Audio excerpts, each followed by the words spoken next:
राज्याचे मुख्यमंत्री देवेंद्र फडणवीस यांचे काही सत्कार सुरू आहेत, आपण थेट जाऊया।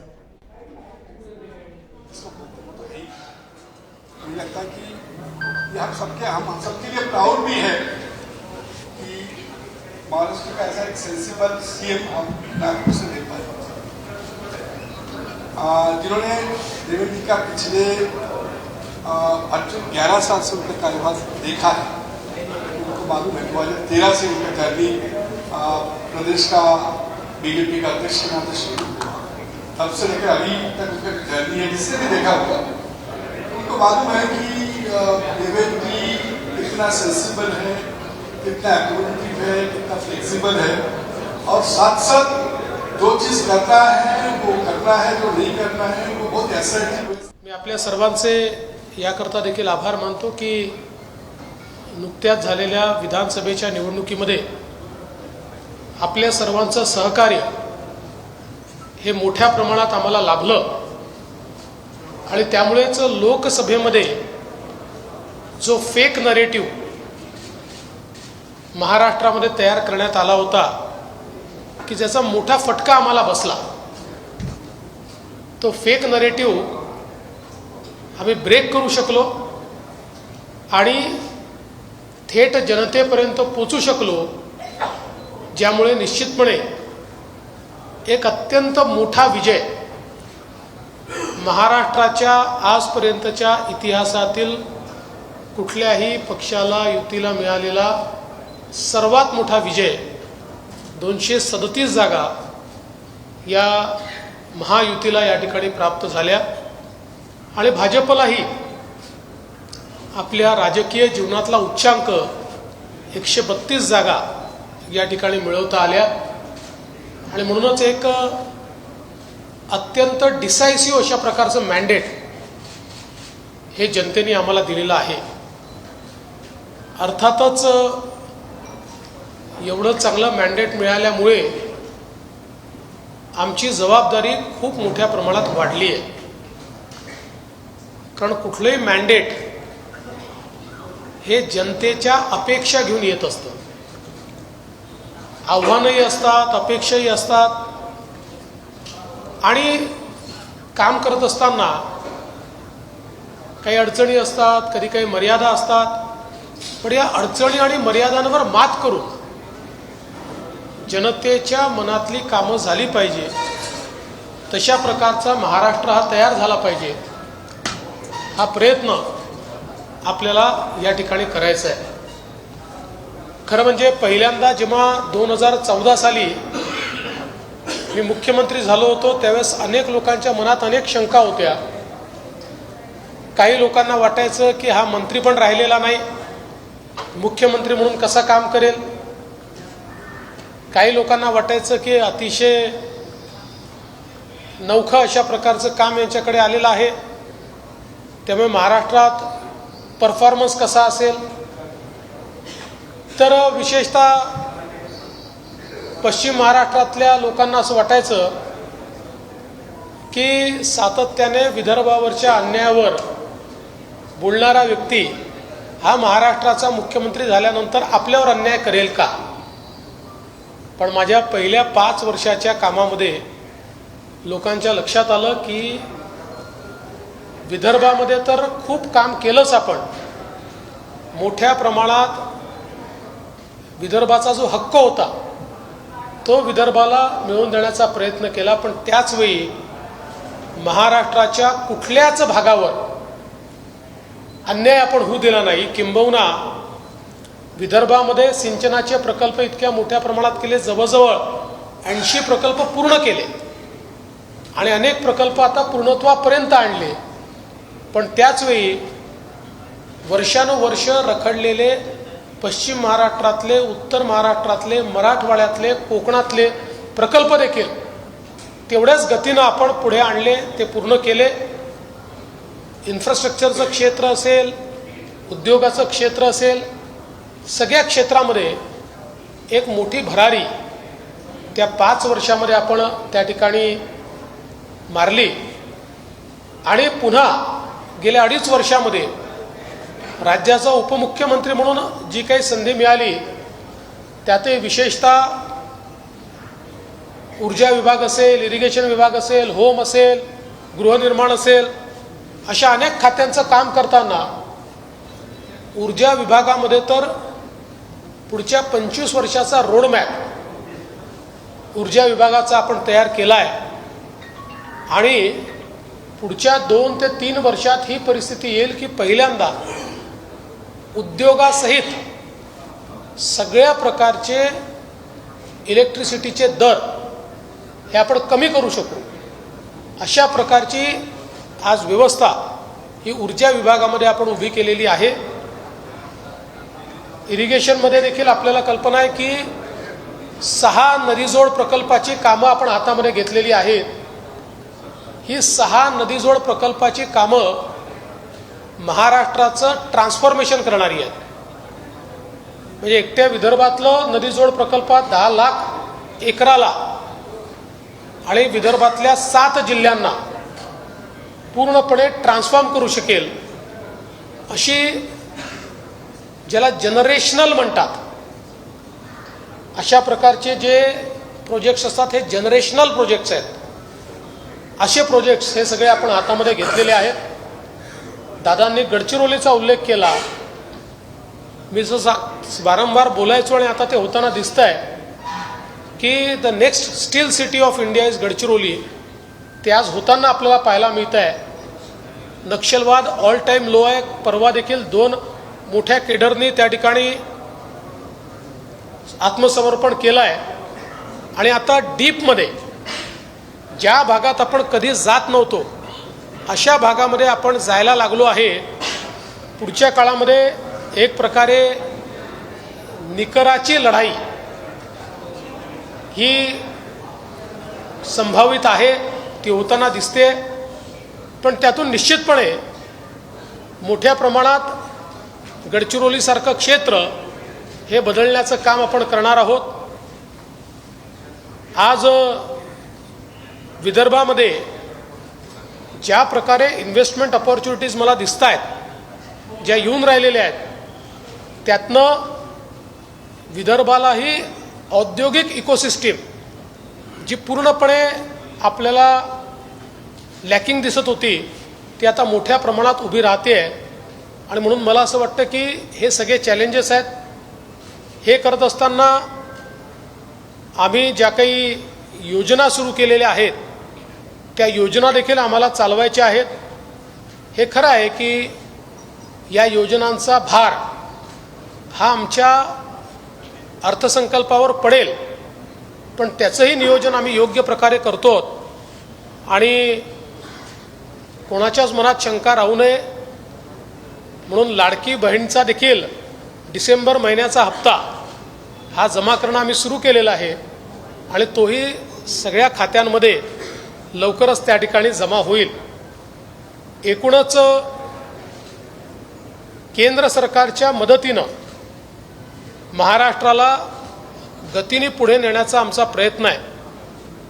या निमित्ताने मी केंद्र सरकारचे आभार एका गोष्टीकरता मानतो की परवाच माननीय शिवराज सिंग चौहान साहेब आले होते आणि शिवराज सिंग चौहान साहेबांनी एकाच वर्षात आपल्याला 20 लाख घरं प्रधानमंत्री आवास योजनेच्या अंतर्गत दिली आहे. हा देशातला रेकॉर्ड आहे. म्हणजे अनेक राज्यांना 10 वर्षात देखील 20 लाख घरं मिळालेली नाहीत. महाराष्ट्रामध्ये पहिल्यांदा आपण 2022चं जे टार्गेट ठेवलं होतं ते SCCच्या यादीप्रमाणे ठेवलं होतं. ते टार्गेट आपण पूर्ण केलं, पण ते टार्गेट होत असतानाच आपल्या लक्षात आलं की SCCची यादी अपूर्ण आहे. म्हणून आपण केंद्र सरकारकडे विनंती केली की यादी चुकीची बनलेली आहे, 2011ची यादी आहे आणि म्हणून आम्हाला पुन्हा घरांचं रजिस्ट्रेशन करण्याकरता संधी द्या.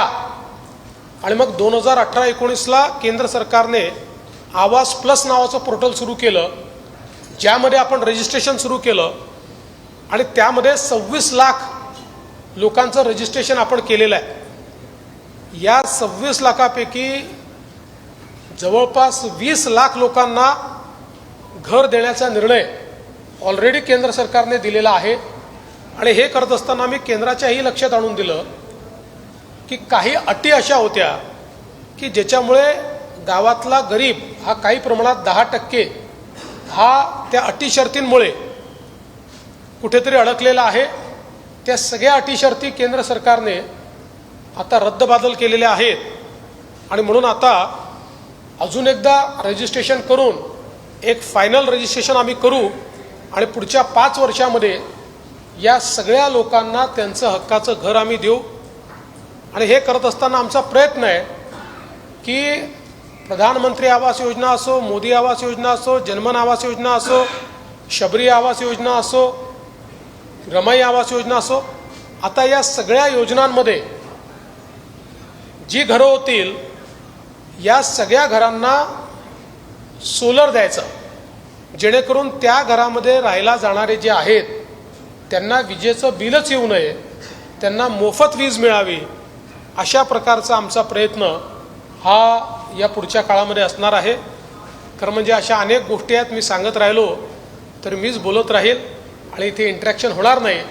पण मी एवढंच सांगतो की पुन्हा एकदा महाराष्ट्राच्या जनतेने, आमच्या सर्व आमदारांनी आणि आमच्या वरिष्ठ नेत्यांनी ही जी काही संधी मला दिलेली आहे त्या संधीचं सोनं करण्याचा प्रयत्न मी करेन. एक नागपूरकर म्हणून नागपूरकरांची मान नेहमी उंच राहिली पाहिजे की आपला प्रतिनिधी हा महाराष्ट्राचं नेतृत्व करताना महाराष्ट्रामध्ये आमूलाग्र बदल घडवतोय, अशा प्रकारची एक उंची या ठिकाणी गाठता यावी. आणि हे सगळं करत असताना पारदर्शी प्रामाणिकतेनं सरकार चाललं पाहिजे, हा जो पहिलेपासून माझा आग्रह असतो त्या आग्रहावर टिकून महाराष्ट्राला पुढे नेण्याचा प्रयत्न मी करणार आहे. येणारी आव्हानं खूप आहेत. हे खरं आहे की राजकारणामध्ये सर्व स्तराला जाऊन लोक आव्हानं निर्माण करतात, पण किमान गेल्या 10 वर्षाच्या माझ्या कार्यकाळामध्ये आपल्या लक्षात आलं असेल किती मोठं आव्हान निर्माण झालं तरी देखील धैर्यपूर्वक त्या आव्हानाचा सामना मी करतो. आणि कधीही सत्ता ही माझ्या डोक्यात जात नाही, कारण ज्या विचारांनी मी राजकारणामध्ये आलो आहे त्या विचाराने सत्ता हे सेवेचं माध्यम आहे हेच मला शिकवलेलं आहे. त्यामुळे पुढे देखील कधीही सत्ता माझ्या डोक्यात जाणार नाही हा विश्वास आपल्या सर्वांना मी देतो. आणि पुन्हा एकदा आपल्या नागपूर प्रेस क्लबने आणि पत्रकार संघाने मला या ठिकाणी मीट द प्रेस करता निमंत्रित केलं. आपण सगळ्यांनी माझं स्वागत केलं, सत्कार केला, त्याबद्दल आपले मनापासून आभार मानतो.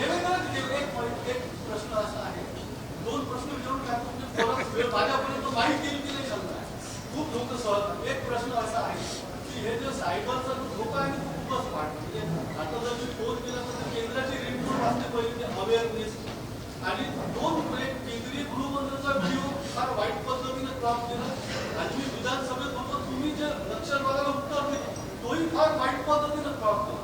तर हे जे सुरू आहे याच्यावर कायमस्वरूपी मेकॅनिझम करण्याचा विचार आहे का म्हणजे पुढे? दुसरा एक प्रश्न असा आहे की दिवाळी देशभराची समारोपाची प्रेस कॉन्फरन्स झाली, त्याच्यात एकनाथराव शिंदे असं म्हणाले की कॅप्टन बदलला, आमची टीम तीच आहे.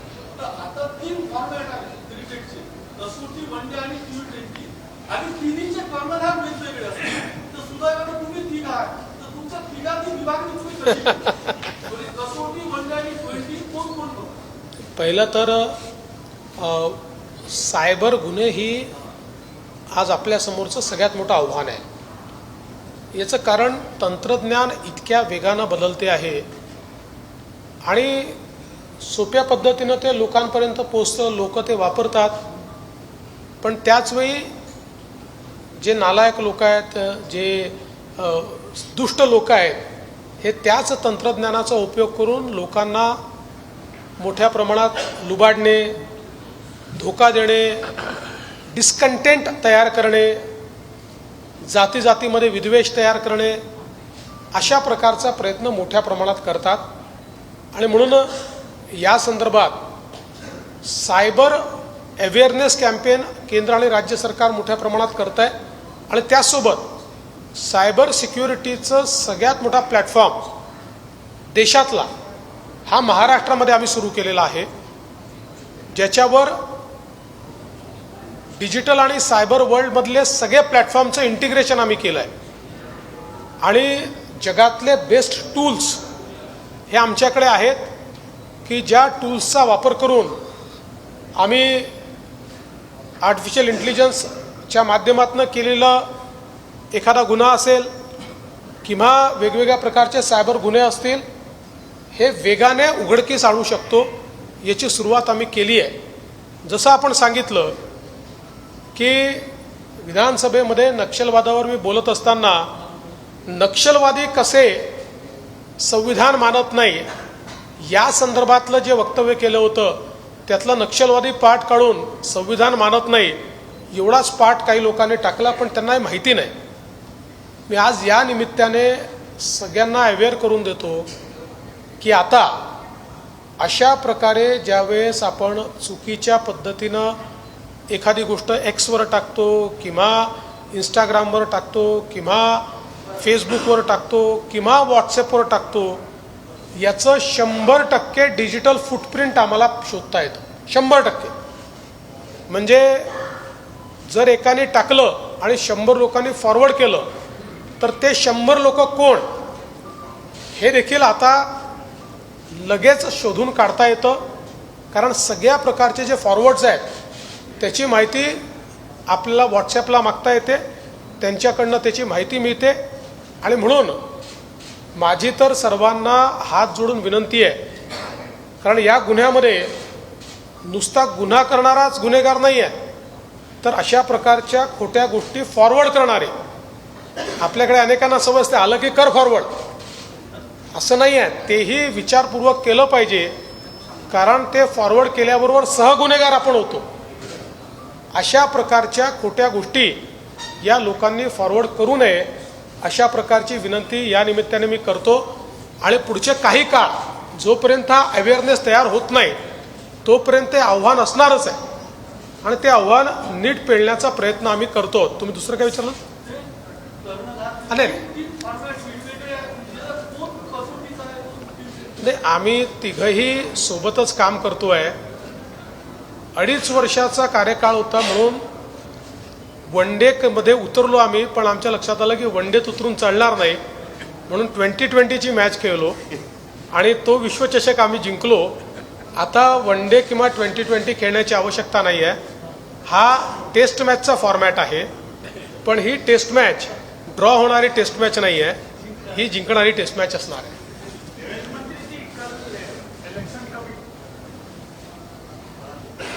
मुख्यमंत्री जी, कल इलेक्शन कमीशन ने कांग्रेस को जवाब दिया है ईवीएम के संबंध में। उनका कहना है कि ईवीएम के साथ छेड़खानी नहीं हो सकती, 1 घंटे में 76 लाख मतदान हो सकते हैं, जो कि एवरेज 1 लाख मतदान केंद्र थे, तो 76 मतदान एक केंद्र में हो सकते हैं। दूसरा भी कांग्रेस ने आरोप लगाना शुरू किया, बंदी कर दीजिए उसको। बहुत सुनाई दे रहा, बोलो। कांग्रेस का दूसरा आरोप है कि जब तक अमित शाह की माफी नहीं मांग लेते तब तक उनका आंदोलन जारी रहेगा। कल 27 तारीख को जय बापू जय भीम जय संविधान की रैली भी निकाल रहे हैं, दोनों को किस तरीके से आप देख रहे हैं? देखिए, पहली बात तो सोए हुए को जगाया जा सकता है, सोने का नाटक करने वाले को जगाया नहीं जा सकता। कांग्रेस पार्टी भली भांति जानती है कि ईवीएम ये टैंपर प्रूफ है। आज तक जितने चैलेंज ईवीएम को टैंपर करके दिखाइए इस प्रकार से इलेक्शन कमीशन ने दिए, न कांग्रेस पार्टी कुछ कर पाई न कोई व्यक्ति कुछ कर पाया। तो कांग्रेस की ये नीति रही है, चुनाव हारते हैं तो ईवीएम की बात करते, जीतते हैं तो लोकतंत्र जीता ऐसा कहते। लेकिन अब कांग्रेस को जवाब देने के लिए न मेरी ज़रूरत है न इलेक्शन कमीशन की ज़रूरत है। कांग्रेस को जवाब उमर अब्दुल्ला जी ने भी दिया है और कांग्रेस को जवाब ममता बनर्जी जी ने भी दिया है। उन्होंने स्पष्ट रूप से कहा है कि कांग्रेस ये ईवीएम को गाली देना बंद करे। दूसरा, मेरा मानना है कांग्रेस पार्टी ने देश से माफ़ी मांगनी चाहिए 2 चीज़ों के लिए। एक, जिस प्रकार से लगातार उन्होंने भारत रत्न डॉक्टर बाबा साहब आम्बेडकर का अपमान किया, उनको चुनकर नहीं आने दिया, हर बार उनको अपमानित किया, उनके महापरिनिर्वाण के बाद महापरिनिर्वाण की जगह पर स्मारक बनाने के लिए सुई के नोक जितनी जगह भी कांग्रेस पार्टी ने नहीं दी। कई लोगों को भारत रत्न दिया, लेकिन जो भारत के रत्न डॉक्टर बाबा साहेब आम्बेडकर थे, इनको भारत रत्न कांग्रेस पार्टी ने नहीं दिया। डॉक्टर बाबा साहेब आम्बेडकर की जहां जहां स्मृतियां थी, ऐसी कोई जगह उन्होंने स्मृति स्थल के रूप में विकसित नहीं की। ये सारी बीजेपी ने की। तो कांग्रेस पार्टी को हमेशा ये डर होता है कि नेहरू गांधी परिवार से बड़ा कोई न बने, और इसीलिए उन्होंने हमेशा भारत रत्न डॉक्टर बाबा साहेब आम्बेडकर जी को नीचा दिखाया। इसके साथ साथ इस बात के लिए भी उन्होंने माफ़ी मांगनी चाहिए कि इतनी बड़ी नेशनल पार्टी है, वो पार्टी किसी व्यक्ति के भाषण का वीडियो काट कर एडिट करके उसको चलवाती है, संसद का भी समय गंवाती है, और साथ साथ देश में भी लोगों को बरगलाने का काम करती है। जो उन्होंने अमित शाह जी के साथ किया, ये राजनीति का ओछापन है, क्योंकि भारतीय जनता पार्टी, अमित भाई शाह, नरेंद्र मोदी जी, ये भारत रत्न डॉक्टर बाबा साहेब आम्बेडकर जी का अवमान सपने में भी नहीं कर सकते। इसलिए कांग्रेस पार्टी जमीन खिसक चुकी है, उस जमीन को पाने के लिए ये सारा प्रयास कर रही है। मराठा आरक्षणाचा मुद्दा वारंवार चर्चेत येतो। मनोज जरांगे पाटील गेले अनेक दिवस शांत होते, आज पुन्हा ते बोलले आहेत की आता पुढे मजा येईल। आतापर्यंत तुम्ही उपमुख्यमंत्री होते म्हणून टाळत होतात की मी मुख्यमंत्री नाही, आता तुम्ही मुख्यमंत्री आहे म्हणून त्या आशेने ते बोलत आहेत। पहिली गोष्ट तर हा मजा घेण्याचा प्रश्न नाहीच आहे, याच्यावर मजा काय आली पाहिजे हा जनतेच्या जिव्हाळ्याचा प्रश्न आहे। त्यामुळे या प्रश्नामध्ये पहिल्या दिवसापासनं मी असेल, अजितदादा असतील, शिंदे साहेब असेल, आमच्या भूमिकेत कुठलंच अंतर नाही आहे, आमच्यामध्ये कुठला अंतर्विरोध नाही आहे। जे निर्णय घेतलेत तिघांनी मिळून घेतलेत, पुढे जे निर्णय घेऊ तिघं मिळून घेऊ।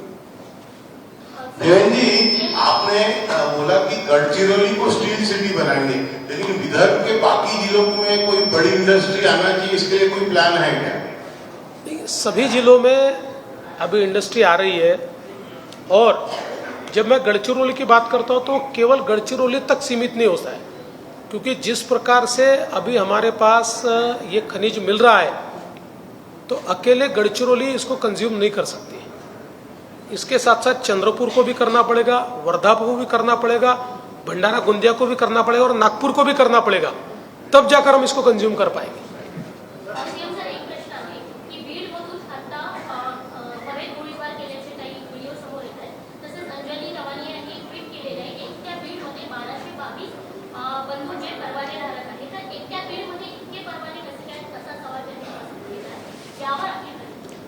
हे परवाने काही काल दिलेले तर नाही आहेत, वर्षानुवर्ष लोकांनी घेतलेले ते परवाने आहेत, ते योग्य प्रकारे दिले आहेत नाही दिले आहेत, या संदर्भात कुठली तक्रार असेल तर जरूर विचार करू आम्ही त्या संदर्भात। आदित्य ठाकरेंनी एक पत्र लिहिलेलं आहे, जे होर्डिंग्स सगळीकडे लागतात त्याबाबत कुठेतरी धोरण करावं, एक आव्हान सुद्धा केलंय पत्रामधून आपल्याला। एक चांगली गोष्ट आहे, कारण हे खरंच आहे की माननीय उच्च न्यायालयाने देखील होर्डिंग्सच्या संदर्भात काही निर्देश दिलेले आहेत। महाराष्ट्रामध्ये आपण चांगल्या प्रकारे ते पाळतो, तरी देखील अनेक वेळा कार्यकर्ते उत्साहाच्या भरात इल्लीगल होर्डिंग्स लावतात।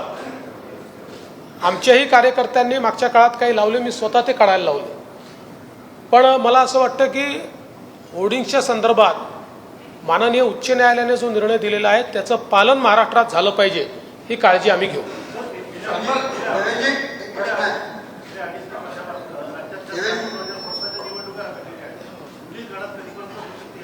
मला असं वाटतं की जानेवारीमध्ये त्या संदर्भात सुप्रीम कोर्टाने अंतिम सुनावणी ठेवलेली आहे। आम्ही पण सातत्याने सुप्रीम कोर्टाला अर्ज केलेला आहे. मला अशी अपेक्षा आहे की जानेवारी महिन्यातच सुप्रीम कोर्ट सुनावणी अंतिम करून या संदर्भातला निकाल देईल आणि त्यानंतर जो काही स्टॅट्युटरी वेळ असेल त्यानंतर ती झाली पाहिजे. अर्थात त्या तारखा ठरवायचा अधिकार आमचा नाही, तो इलेक्शन कमिशनचा आहे. पण आम्ही देखील सरकार म्हणून या केसमध्ये मॅक्सिमम इंटरव्हेन्शन करून ती लवकरात लवकर निकाली निघावी हा प्रयत्न आमचा आहे.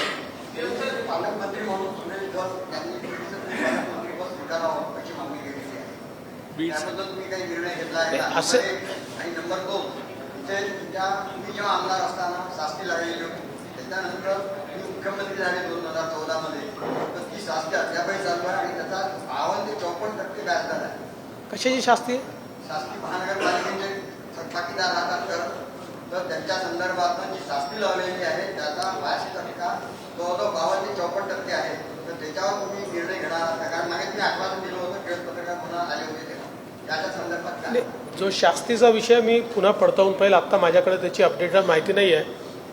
आणि पालकमंत्र्याच्या संदर्भात आमचे अध्यक्ष चंद्रशेखर बावनकुळे हे इतर दोन्ही पक्षांसोबत बसून कुठे कोण पालकमंत्री असेल याचा निर्णय करतील. ते जो निर्णय करतील तो मला मान्य असेल. त्यांनी मला बीडला जायला सांगितलं, बीडला देखील जाईल, किंवा त्यांनी जिथे जायला सांगितलं तिथे जाईल. साधारणपणे मुख्यमंत्री कुठलं पालकत्व ठेवत नसतात, पण माझी स्वतःची इच्छा आहे की गडचिरोली मात्र मी स्वतःकडे ठेवू इच्छितो. अर्थात या 3 नेत्यांनी मला मान्यता दिली तरच ठेवी. तुमच्या कार्यकाळात 100 दिवसाचा प्लॅन तुम्ही रेडी केलेला आहे, तो प्लॅन नेमकं काय आहे आणि कसं राहणार? प्रत्येक खात्याने 100 दिवसाचं आपलं टार्गेट घेतलेलं आहे. 100 दिवसात काय करायचं हा 100 दिवसाचा प्लॅन आहे. 100 दिवस पूर्ण झाल्यानंतर त्याचा रिपोर्ट आम्ही त्या ठिकाणी सादर करू आणि प्रत्येक खात्याने काय टार्गेट घेतलं होतं आणि काय पूर्ण केलं हे आपल्यापर्यंत पोहोचू.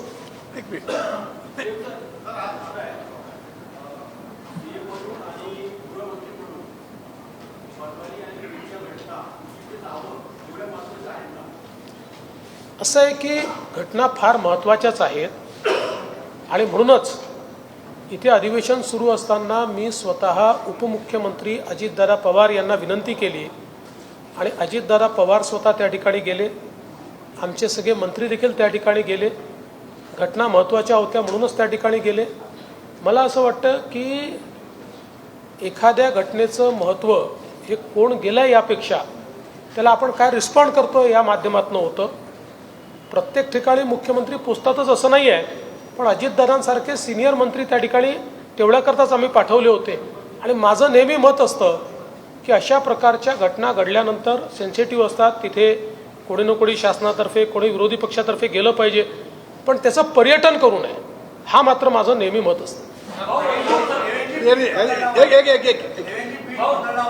विरोधक आक्रमक होत आहेत, सोबतच त्या ठिकाणी म्हणजे बीड जिल्ह्याचं ते कंपॅरिझन आहे आता बिहार सोबत आणि एक गुन्हेगारी असलेला जिल्हा म्हणून करतायत. कुठेतरी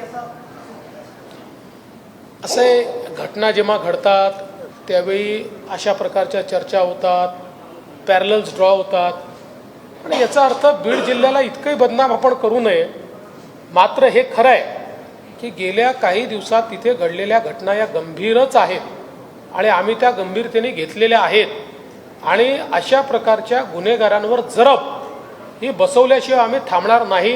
मी कालही सांगितलं, आजही सांगतो, बीड जिल्ह्यामुळे मध्ये कोणाची दादागिरी चालू देणार नाही.